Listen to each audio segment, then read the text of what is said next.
départ d'Abisko. Merci le train.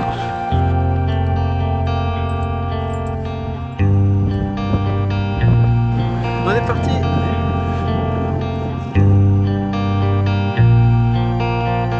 On démarre avec un petit bout de Kungsleder.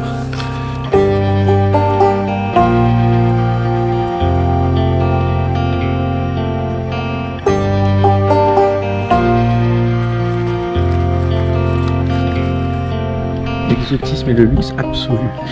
Yaourt à la fraise, c'est de la production locale et de saison.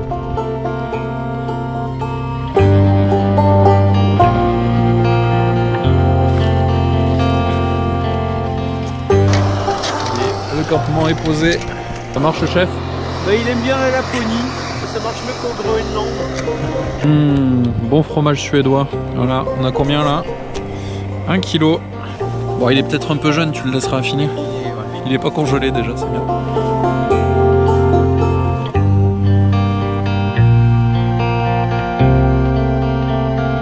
On est repassé dans le positif, à force de s'agiter là. Deuxième jour, après la traversée du parc national d'Abisko, en partie de nuit. Ah ouais, tiens, en nature. Tu bien fait, toi, hein. Aujourd'hui, dénivelé dès le matin. Ça devrait pas poser trop de soucis parce que la trace est plutôt large et damée. On va se faire 300 mètres pour passer le col là-haut. C'est pas mal d'attaquer le matin avec un col comme ça permet de bien se réchauffer. Bon, il fait pas très froid ce matin, il fait dans les -5, -6, ce qui est relativement doux pour la saison. Ça chauffe un peu? C'est bon, ça chauffe les cuisses. Alors on est dans le dur là.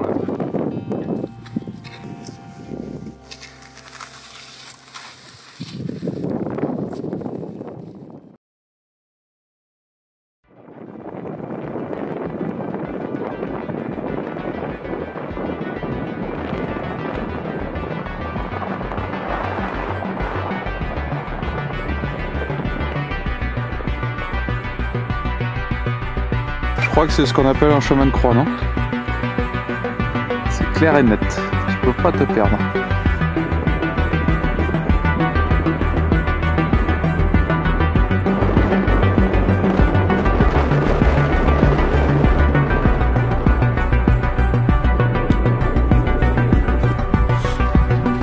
Bon ben voilà, c'est une fin de journée. C'est l'heure du goûter là. 17h20. C'est demain un petit 300 de dénive à faire. On monte, après ça descend au bout. 21,2 aujourd'hui. 400 de D+. Tu as vu dehors un peu? Pas du tout. Troisième jour, direction le point culminant de la traversée. T'as retenu le nom? Absolument pas. C'est plus long. Tout ce qui importe. Il y a du vent. Et c'est à 1200 mètres d'altitude, qui vaut 3000 chez nous.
jours un petit peu plus tôt, mais c'est pas pour autant que les journées sont plus faciles.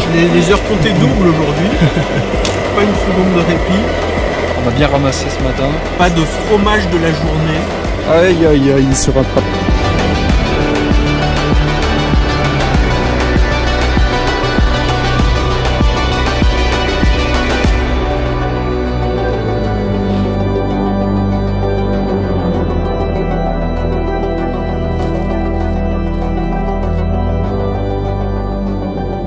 J'ai pas envie d'être ailleurs aujourd'hui. Autant hier la question se posait un petit peu plus. Un peu mieux qu'hier, niveau météo. Et nous, on va bientôt laisser Kungslede tourner à droite pour aller à Ritsem.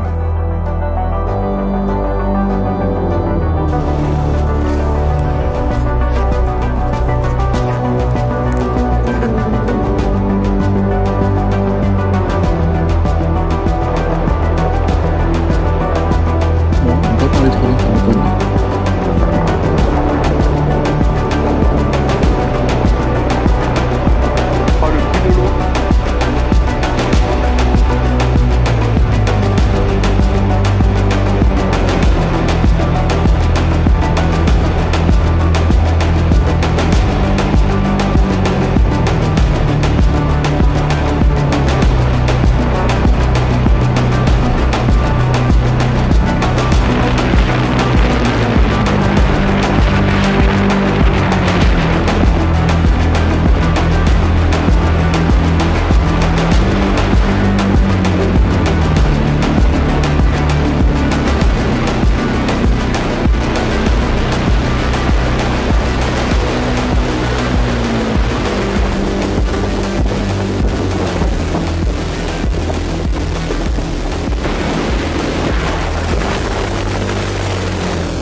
Voilà, petite soirée aux chandelles. Ah ouais, ça rêvait pas ça. Au Canada, une journée comme ça, et en Norvège aussi, ouais, voilà, ça fait partie des journées costauds quand même. Il va plus pouvoir pousser sur les bâtons après. Non, bah, rigole, tu vas voir.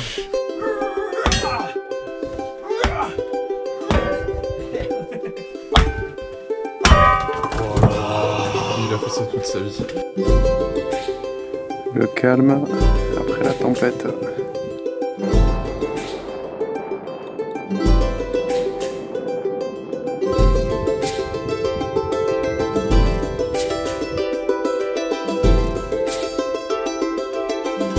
Tu mets pas le pantalon aussi?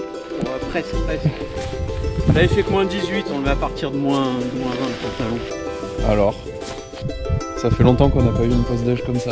On peut se parler, on peut entendre ce que dit l'autre, On peut s'asseoir, on peut voir. on peut manger. Donc là c'est grand beau temps hein, aujourd'hui franchement, avec une magnifique vue sur le Sarek.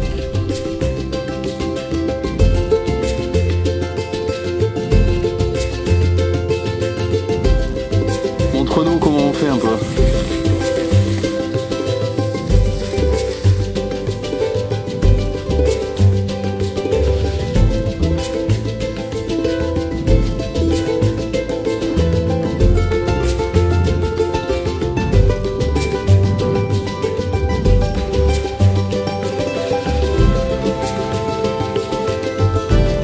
Ça y est, on arrive à Ritsem et le Sarek s'ouvre devant nous. Pas mal de motoneige aussi qui arrivent. On a le lac à traverser et après on s'engage dans cette vallée. 10 km de traversée, de l'ordre de 3 heures de traversée.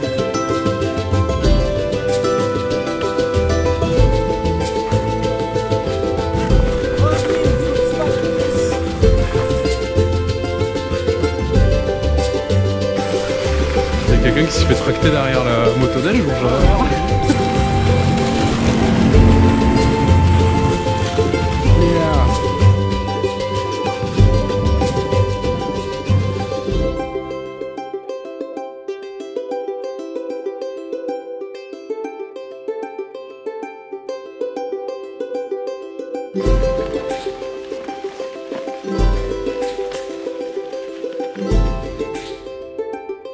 Tous les soirs les mêmes gestes, réalisés à chaque fois avec plus de précision.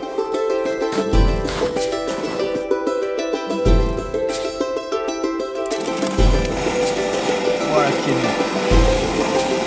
Bam!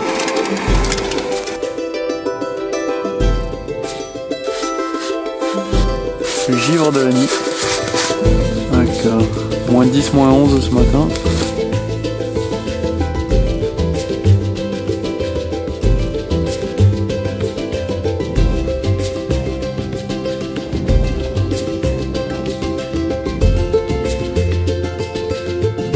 Donc là on quitte la Padjelenta et on va rentrer un peu plus dans le Sarek.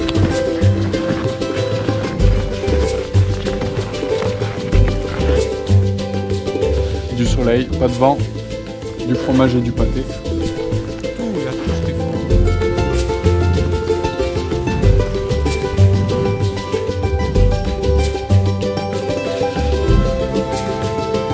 Quel est votre fart, monsieur? Vous glissez trop bien. Ah, c'est du bifluoré carbone et ça va se passer. Là t'es pas en skating parce que t'as pas envie de trop me distancer, mais sinon... Oui, c'est skating tout le long, skating. Avec les pots.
Voilà, si vous avez un petit creux, n'hésitez pas à m'appeler.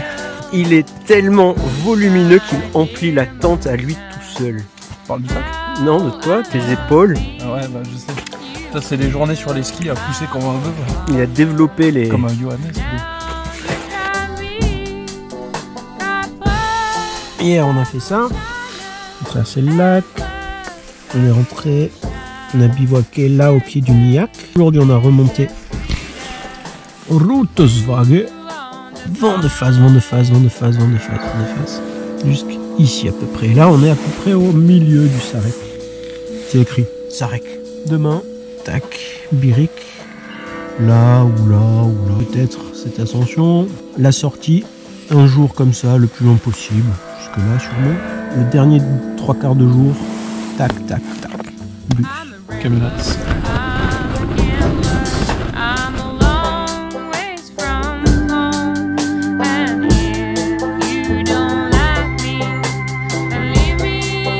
La valeureuse luge qui me permet de transporter ma nourriture.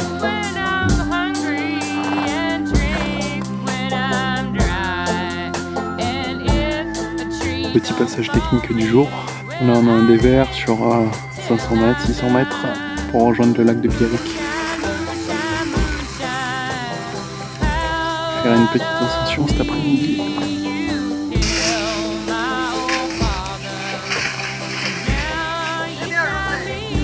C'est le premier jour où on a aussi chaud.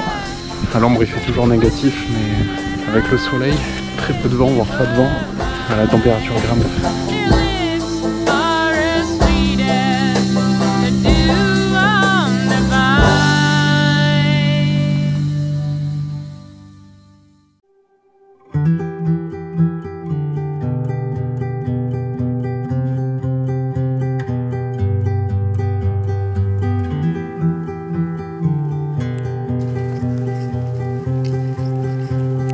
Début mars, 150 km au nord du cercle polaire arctique, avec un temps pyrénéen. N'oublie pas de mettre les chaussures en position de descente. Oui, bien sûr, sinon il y a le talon qui articule. Ouais, belle descente qui nous attend, avec des super skis de freeride. Du fat. Si tu fat 62 mm au patin, pas de talons attachés et pas de déchaussage possible.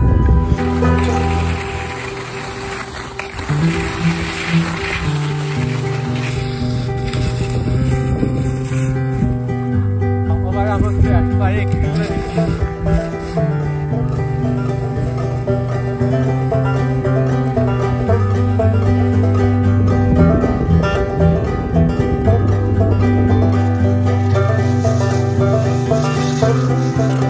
voilà, ça c'est la classe ariégeoise. Voilà, retour au camp après notre petite escapade.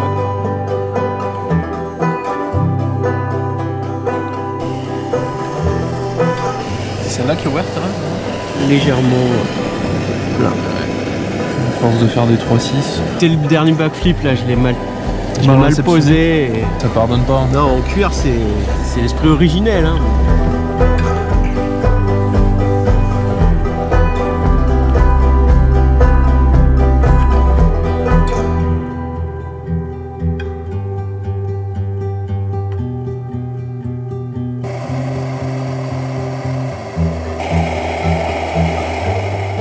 En route pour notre deuxième sommet, toujours ciel bleu et il fait super chaud.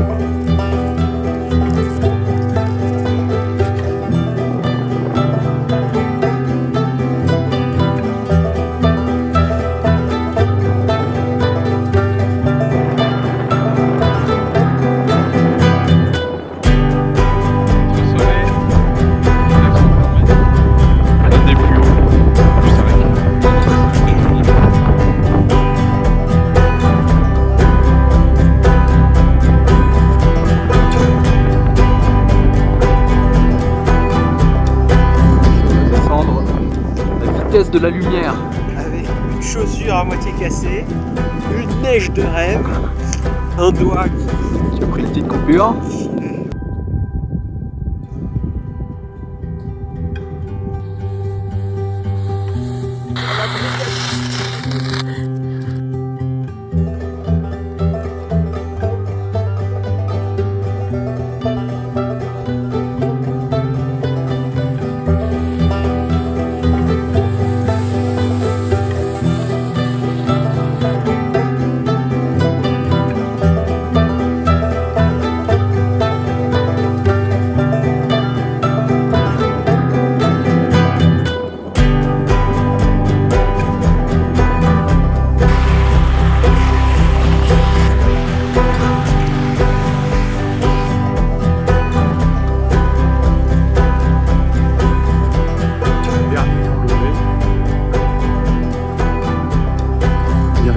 Salto-Vodka. C'est un au revoir, un adieu. C'est beau. Kebnats. Le bus. Galivaré. Terminado. Bonsoir.